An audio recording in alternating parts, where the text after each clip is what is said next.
To set up a Nintendo Switch second generation, first of all, you have to just single press on the power key that is located on the left upper corner. And then when your console turns on, you will have to attach controllers like so. So blue into the left side and the orange into the right side. There is an magnetic attachment, so you don't have to like squeeze them, press on them, on something like this. Next, we can operate by using this knobs. And first of all, we have to select our language. So we have to confirm with A. Next, you have to select your region. And now click next in the right, at the bottom. And now we can connect into the internet. So now you have to select your network and simply input the password. And now when you input the password correctly, just go to the right bottom corner and click OK. And now we are connecting to the internet. Click OK to go forward.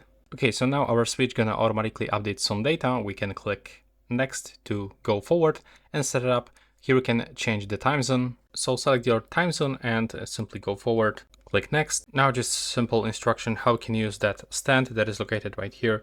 So you can simply pull it like this. We can just put it in front of us, and now we can connect charger at the top into the USB-C port. So there's this short reminder how it works. Now we have to detach the right hand joy. So we can do this by using this button over here, hold it and then move it to the right side. And now we have to do the same with the left one. Now we have to select next with our controllers. So with the right one, with the orange one, click OK. And as you can see now, we are able to connect this into TV. But in my case, I'm gonna do this later. You can also find this tutorial on my channel, so I will show you step by step how you can do this. So scroll down and go later in my case. Now scroll down for skip and click OK. Click OK again. Click update. And now as you can see, we have to wait for the final update. Our device will restart. You can for sure attach your controllers back, and now just wait a little bit. When the system update is complete, you have to just click OK and go forward. And now we can simply transfer data from your old Switch first generation. In my case, I'm not gonna do this. So I'm gonna select do not transfer. And over here, we can find the add user. So click next.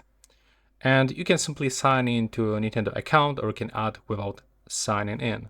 So let's do this for sure. So the first, you can just scan the QR code by using your smartphone, or you can try to use other sign-in methods, or you can simply create a new account if you don't have one. So now all you have to do is just to input your email and the password. And after this, you have to just click sign in to go forward. Then click next. Now you can select an icon to use your Nintendo Switch second generation, but you can also create an icon if you want. After icon selection, you can set a nickname, and now click OK on your keyboard and click OK one more time to go forward again. Click OK again, and now you can add another user. Over here, we can set a parental controls, but I'm gonna skip this one. Click OK. And now we can insert the microSD Express card. The other cards are actually not supported, so we have to purchase this one. And if you want to input the memory card, you can actually do this. Over here, there's the slot, and there's also a short instruction in which position you should actually put it. As you can see, the setup is complete, so we can click the home button to start using our Nintendo Switch second generation. There's the welcome screen.